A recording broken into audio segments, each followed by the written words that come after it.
चांगले मित्र येतील आणि जातील, पण आपण नक्कीच माझे खास आणि जीवाभावाचे सोबती. मी खूप नशीबवान आहे, कारण तुमच्यासारखा मित्र माझ्या जीवनात आहे.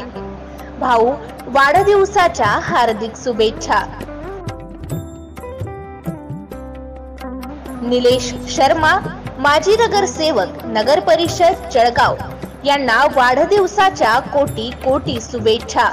शुभेच्छुक परीक्षित ठाकरे, अध्यक्ष भाजपा युवा मोर्चा जळगाव.